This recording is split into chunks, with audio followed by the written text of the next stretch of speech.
बिस्मिल्लाहिर्रहमानिर्रहीम। Delicious land के नाज़रीन को हमारी तरफ से अस्सलाम वालेकुम एंड वेलकम बैक।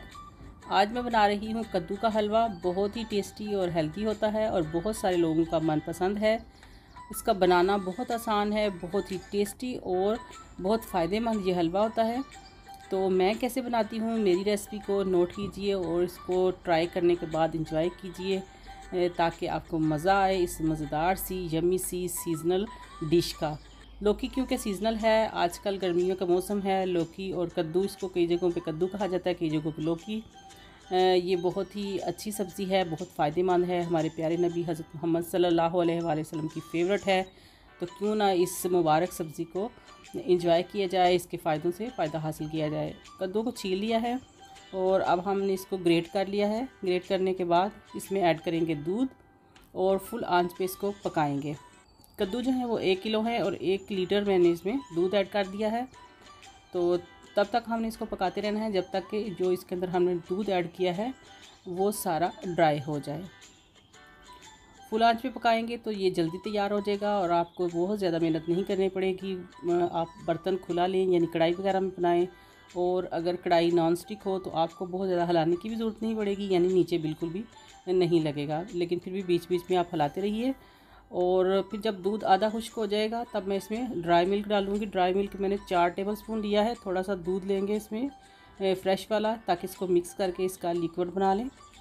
तो अब इसमें पानी भी ऐड कर सकते हैं इसको महलूल बनाने के लिए। अच्छे से मिक्स करेंगे ताकि लम्स इसमें ख़त्म हो जाएं और फिर हम इसको ऐड कर देंगे कद्दू में और अच्छे से मिक्स करेंगे। थोड़ा सा इसमें फूड कलर ऐड कर रही हूँ, ग्रीन वाला, ये ऑप्शनल है। अगर आप यूज़ करना चाहें तो करें, वरना स्किप भी कर सकते हैं। इससे देखने में बहुत अच्छा लगता है ये। तो तब तक पकाएंगे जब तक ये बिल्कुल ड्राई हो जाए। इस पोजीशन पे आके मैंने 1 टीस्पून छोटी इलायची का पाउडर ऐड किया है। हलवों की जान होता है, बहुत ही टेस्टी से फ्लेवर आता है, खुशबू बहुत अच्छी हो जाती है। और जब ये टोटली इसमें से जो लिक्विड है वो खुश्क हो जाए, यानी सारा इसमें से दूध जो है वो ऑपरेट हो जाए, तब हम इसमें ऐड करेंगे शुगर। और जो चीनी है वो भी आप हस्बे टेस्ट कम या ज़्यादा कर सकते हैं। मैं कम ही चीनी इसमें ऐड करूँगी। मैं तकरीबन 100 ग्राम इसमें चीनी ऐड कर रही हूँ, वो इसके हिसाब से काफ़ी है। लेकिन अगर आपको ज़्यादा तेज़ मीठा पसंद है तो आप ज़्यादा भी कर सकते हैं। चीनी डालने के बाद भी इसको मज़ीद पकाएंगे और भूनेंगे। चीनी जब डालती हैं तो मज़ीद इसके अंदर से पानी निकलता है।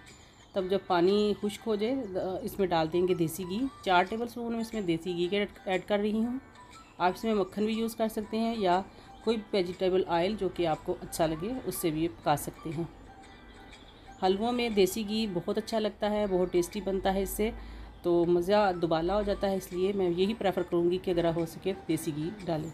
अच्छे से भूनने के बाद जब इसका ऑयल वगैरह जो भी इसमें देसी घी ऑयल यूज़ करेंगे वो निकलना शुरू हो जाए तो ये बिल्कुल रेडी है। मैंने इसको सर्विंग डिश में डाल दिया है और अब इसको गार्निश कर लेंगे। एज इट इज़ भी खा सकते हैं आप, लेकिन अगर आपको कोई नट पसंद है, जो भी आपको अच्छे लगे, आप उससे इसको गार्निश कर सकते हैं। तो अब इसको खाइए स्वीट डिश के तौर पे, साइड डिश के तौर पे, या कि मेहमानों को पेश कीजिए। बहुत ही यमी और हेल्दी ये हलवा बिल्कुल रेडी है। मैंने इसके ऊपर थोड़े से बादाम स्प्रिंकल कर दिए हैं, देखने में भी अच्छा लगता है, टेस्ट में भी बहुत अच्छे लगते हैं। तो इस तरह से हमारा यमी सा कद्दू का हलवा बिल्कुल रेडी है। आप इसको ज़रूर ट्राई कीजिएगा और फीडबैक ज़रूर दीजिएगा कि आपको मेरी ये रेसिपी कैसी लगी।